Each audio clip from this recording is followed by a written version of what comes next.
Okay, great. So hi Al. So yesterday we actually went through the activation functions for the neural networks. So if you would like to have a recap, so this is what we went through yesterday, and we spoke about the importance of neural networks in the field of deep learning that is required for us to implement the activation of neurons.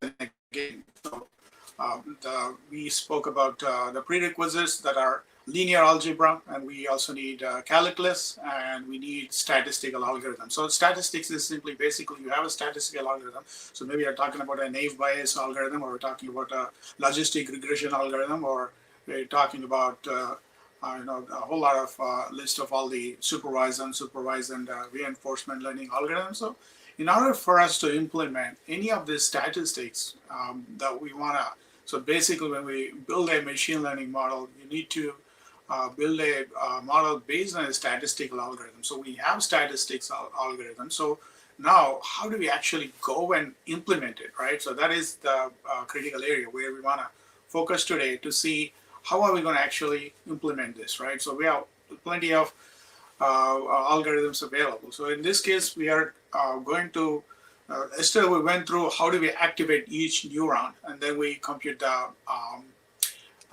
back prop and forward pass for it, right? So we're going to take a look at that today and see how exactly. So this is basically your, you can run this in a Jupyter environment, or you can run it in on something like this, which is Google Colab. So Google Colab, if you run here, you have built-in GPUs that are already available with you, and so that way you can run it extremely faster.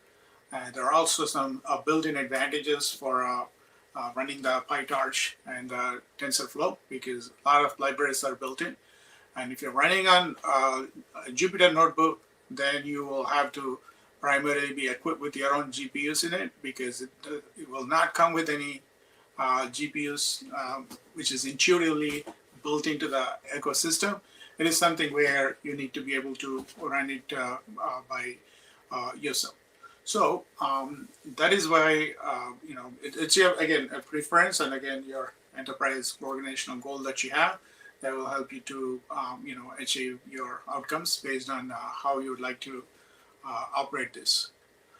So today here we're going to look at so we all know that there are several statistical algorithms out there. So in the previous sessions, like in the earlier 2019 and 2020 sessions of the Innovator Data Conference, I have already shared all the statistical algorithms, including the reinforcement learning algorithms. So we went through all the algorithms to see how exactly we can leverage these algorithms and what these algorithms are, what's the math behind each of those formulas, and how we can actually choose which algorithm to implement for what purpose. Like for example, if you're talking about email spam, you're going to receive that, you have a classification request, like a binary classification. You can implement your statistical algorithm. Now you can go for something like a naive Bayes algorithm that will tell you exactly whether it's spam or not. And again, similarly for each area like aerospace or utilities, energies, retail, life sciences, all of them will have a particular business requirement and an application that they are trying to build. So based on the need, these algorithms we can implement. So after we have these algorithms we implemented, now we want to see how exactly, because at an enterprise level, it's not just we run some algorithm at a level, because we need to scale it up to run it across multiple platforms of GPUs and CPUs, so that it will help you achieve your goals in terms of how exactly you're able to perform this information. So, so the way that we are looking at here is primarily have several activation functions you can choose, as we went through the activation functions yesterday, and we want to know like what are the activations. So in yesterday's case, we saw that for backprop we leveraged the logistic function, and we applied that, and we computed the net input and net output, and then we computed the total output reward we are getting from the neural network. So again, I told you yesterday the logistic not the that other types of algorithms, the activation functions that you can leverage, that you can actually implement it. So we're going to go through some of these activation functions today that you can actually start implementing it for yourself. So in this case, we're going to go through the activation functions, and we will implement this through the, uh,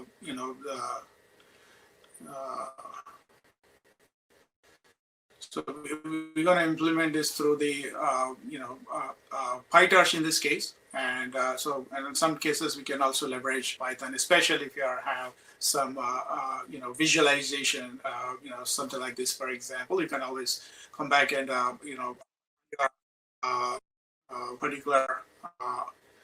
particular plot that you would like to plot here, so that we can leverage Python with matplotlib library in that case. Okay, so let's start with this, where we're going to start with the sigmoid function. We went through the sigmoid function already yesterday. And also, if you would like to go for a quick reference for that, you can always go and check an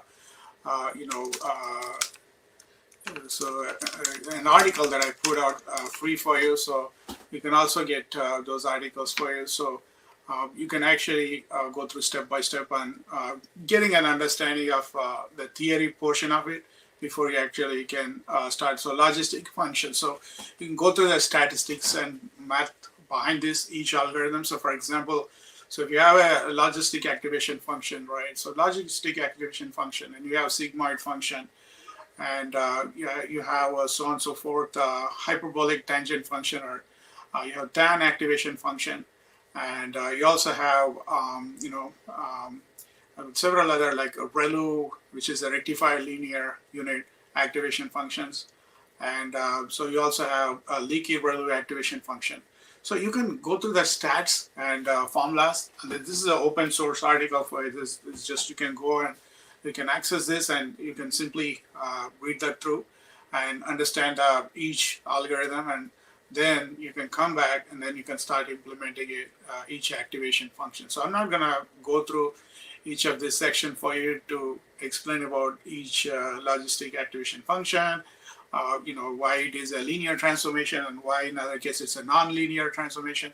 So you go through that and you understand that. But for today, I'm going to go through the actual implementation of this particular, So coming to sigmoid activation function is an activation function which was created very long ago. That was in 1847. So that's when you actually start implementing it.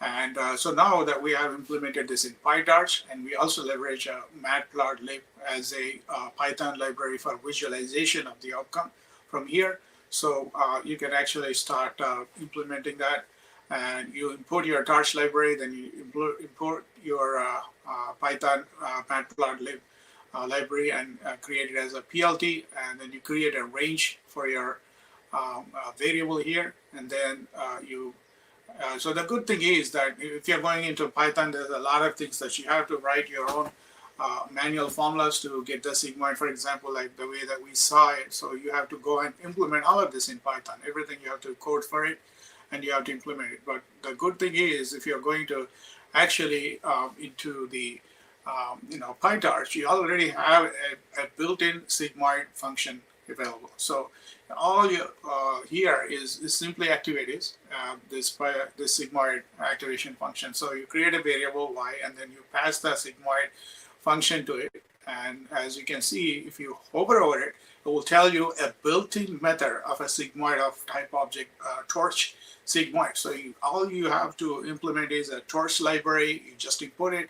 You get the built-in method for the sigmoid. So you don't have to write all of the statistics inside the PyTorch. So it's already there for you. So all you create is a range of variables, how you'd like to interpolate your information, and you get your range, and that's all you have to create. And then you just create your variables here, and then you run the plot, and then you get your output out of it. So that exactly, you can see how you are able to run this. Okay, so again, a torch range is my old convention that I created long ago. PyTorch Bondatex.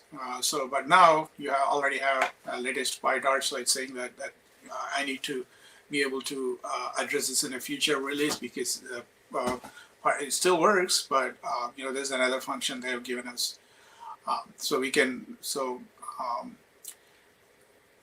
but anyways, so again, coming to the importing the PyTorch. So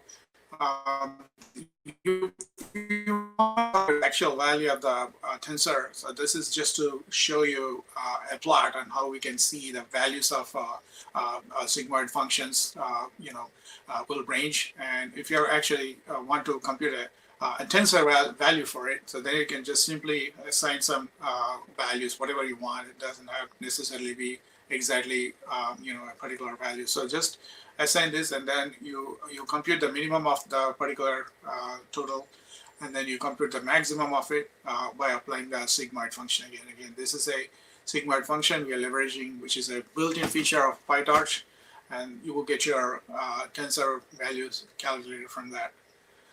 And again, you can also activate the neuron. So here you're going to actually create a sigmoid function when you want to activate it. And so we just saw the way that this is your formula for activation function, and you go in here and you apply that, and you simply activate your array, and this is the array of elements that you're going to get. Okay, so again, I created this in several ways for you so that you can understand it if you're computing it manually versus you're computing it with PyTorch. So in this case, you're computing with PyTorch. In this case, you're going with PyTorch. And here, this is pure Python. As I mentioned to you earlier, if you're implementing in this Python, you create your own function. This is not something that's going to be part of an existing ecosystem offered by the Python package or library. So this is completely manual way of implementing this. Again, in this case, again, I implemented a sigmoid function with a numpy here and a matplotlib for output. So again, in this case, you create your own function of sigmoid. This is not provided by built-in package, and you can apply this formula and what exactly are the variables that you want to return from that. And you create a array of range, and so this is going to have more variables than the previous case. So I'm just increasing more here. So now you can see, the sigmoid and the derivative, both values are computed, and you just plot it here, and you get your output here. Okay, so now again, when we are going for plotting it out, so you can always plot it out with matplotlib. And you create that as a PLT, or you can write your own name. I mean, it's just for convention. And then you'll be able to see how it works. And then now we're going to go and see, this is for tan. We just went through what is tan. You can go and reference information on how does the tan work. So this is also known as a hyperbolic tangent function. So for a hyperbolic tangent function, it's much similar to what sigmoid function is, not anything radically something that you want to distinguish between the sigmoids. It's just a scale function of sigmoid, and it's a nonlinear function, and a total number of values range only from -1 to 1. So you can't create anything beyond that in your range. So you have to limit to that. So so here we are creating these values, and we are now activating the TA and H. And so in this case, we are going for ReLU, which is a rectified linear unit. This is another, activation function. There are so many more. Like if you see papers like Swish algorithm activation function, though people are creating even more as we speak. But these are the most popular activation functions. Like basically, in your organization, they start with writing the statistical algorithm that you need for your implementation, and then you start cleansing your information and collecting your number of the actual statistical data sets you get, and then you will go ahead and actually start implementing it with activation functions, and then you need to apply the back prop. You can apply it. You can apply the forward prop, or anything that is your business application is going to tell you exactly what is the statistical algorithm you need, how many layers of neural network you need to create, and what is the exact output reward you're looking for, whether it's a reinforcement learning, whether it's unsupervised or supervised. Again, if you're working in healthcare industry, so you will need to have more of a unsupervised learning type of machine learning algorithms. And if you're working for any e-commerce industries or retail industries or any life sciences, then you can always leverage the supervised learning.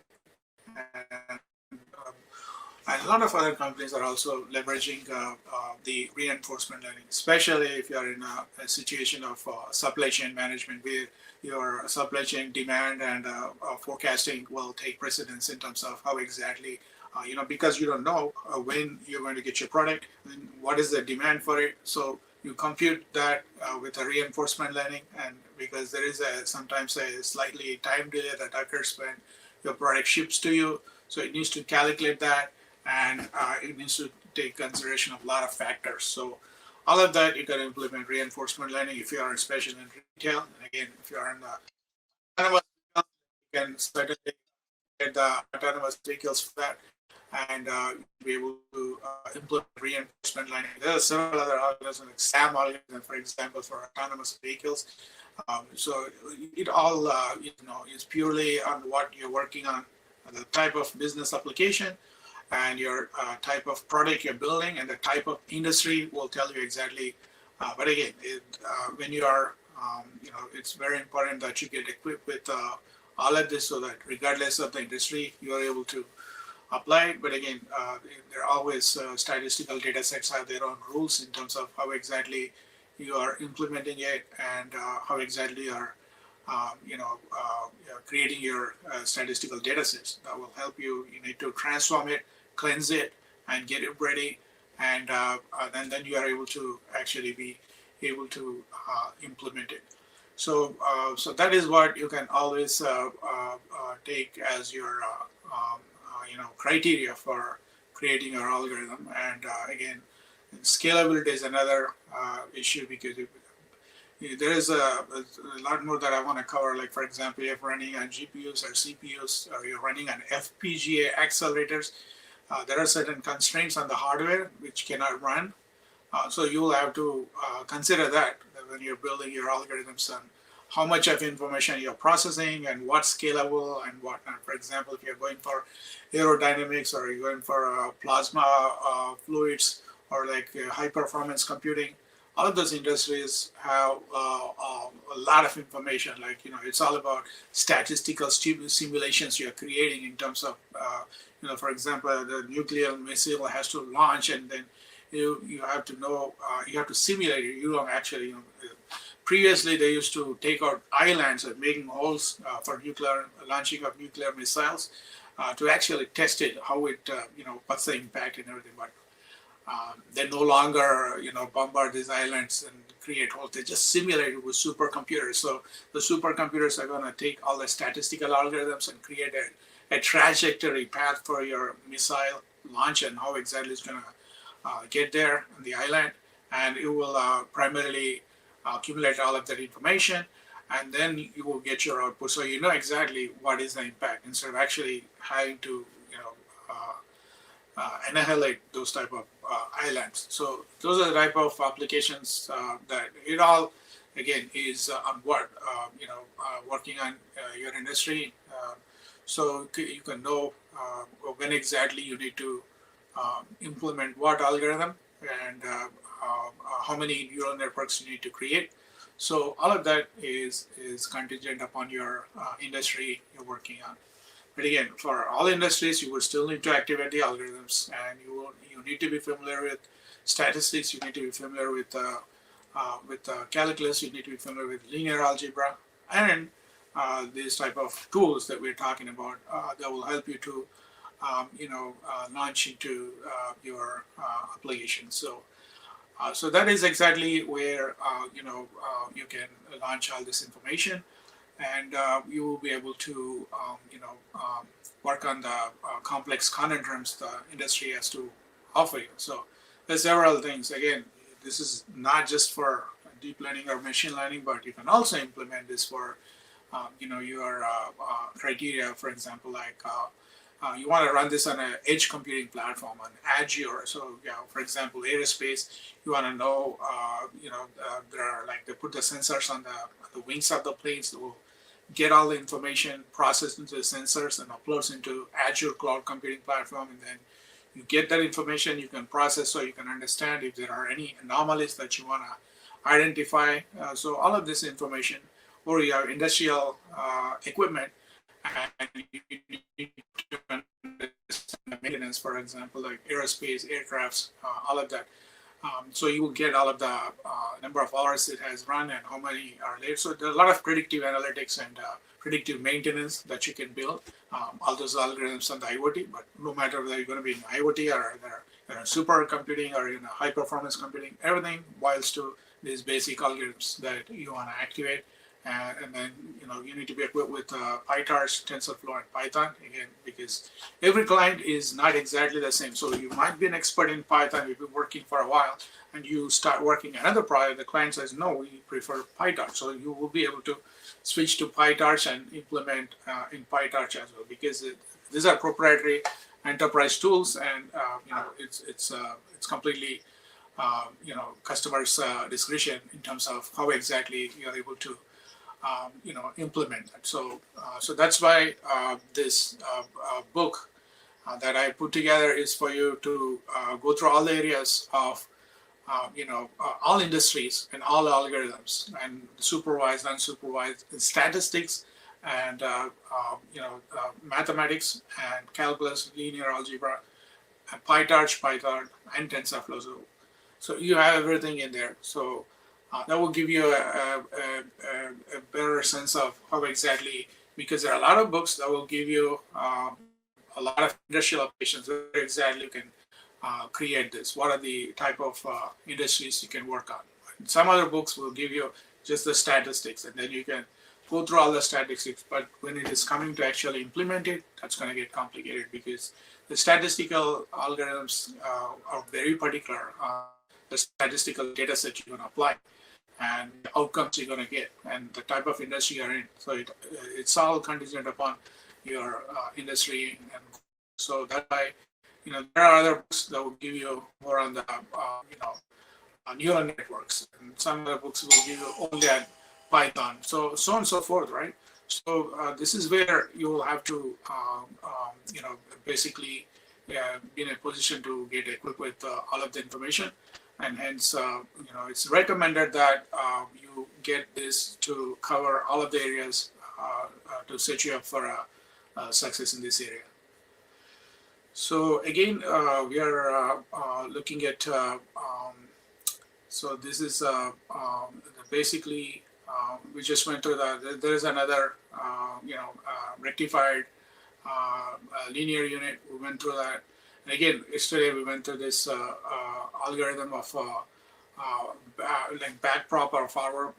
And then primarily, I just put in all these formulas here on what we went through in the calculus of chain rule for forward propagation and backward propagation. So I took the Sigmoid activation function, and then I started implementing all of this. And so you will have your outcomes in terms of what you're getting here. And so you can see, I just took some sort of a toy data set. This is not actual data set I'm processing, because I'm also going to build a blog for this based on the conference, so that I want everybody to have understanding and how to implement it, so that you can actually be able to implement it on your own. So primarily, this is exactly what I spoke about yesterday in the call, and so you can go through that, and so I'm going to put together a blog as well, so that you have the theory and the implementation portion of it, so you can actually start working on it. So any questions on this? So I just created some sort of a toy data set here, as I told you earlier.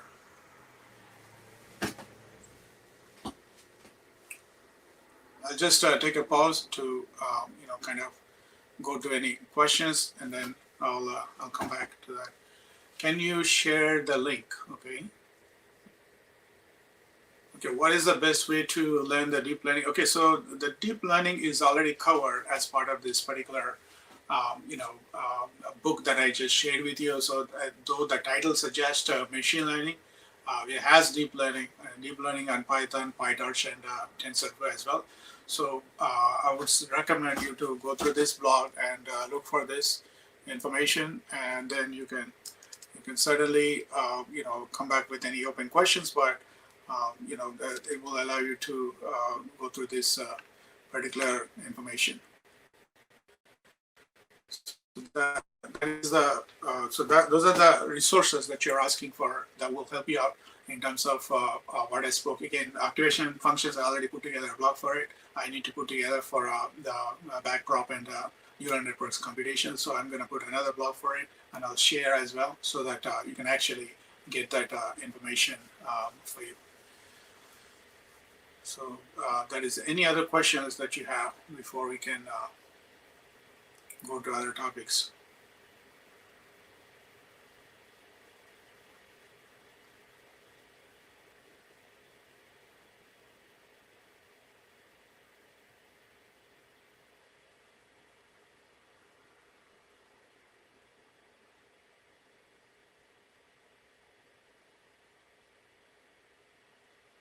So yeah, you can go through that information.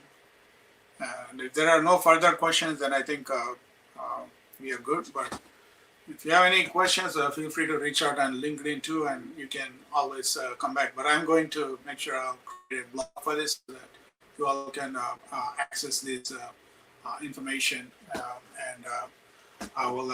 You can go through the another blog, and that will help you to get all of the information you need. Yeah, today I just went through the talk in a sense on the program, because yesterday we went through clearly the actual steps. I mean, if in case just as a recap, in case if you haven't gone through this, so I explained about the neural networks, how they operate, including all the nodes, how we create, and how we have the activation of neurons, and what are all the applications where we can implement the type of neural networks. Again, convolutional encoders or recurrent neural networks, convolution neural networks, deep belief neural networks. So we went through all that yesterday, and then we actually we computed by hand the backpropagation algorithm, which is not actually through the program. This is completely by hand. And so I try to explain the whole process of how we compute the summation of all the weights, how we assign the weight for each neuron, we activate it, and we get this whole information for the net input and output. And then we get the output reward calculator. So that's what we just went today in the actual implementation, to see that we actually are able to run through this, and we are able to produce these outcomes based on the same formulas that we spoke about the back propagation and forward pass as well. So that is what we went through today, so primarily, so we covered the theory, and today we covered the workshop for it. And you can also get the files on the GitHub for all these programs. So I put them on the GitHub, so you can go to GitHub to leverage the programs, but the concepts, everything I explained. Again, I'm not just copy pasting the content from my book. So I'm actually writing up this blog freshly, so that in a way that's more understandable from the blog perspective rather than from the book perspective. So this is something you can leverage for your implementation. And feel free to always stay in touch on LinkedIn, for any questions that you have that I'll be able to help you with.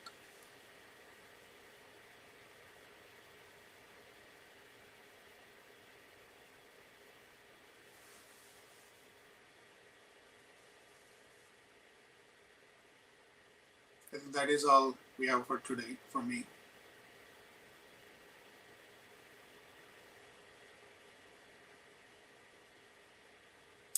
There are no further questions, then I think we will proceed from here. And because somebody is ringing the bell, actually, I would love to go for another hour. I have a few more topics to cover, but I'm not sure. Like, somebody is ringing the bell, so I need to go and find what's going on there. The same person has been calling on the telephone, so sorry for getting those many calls.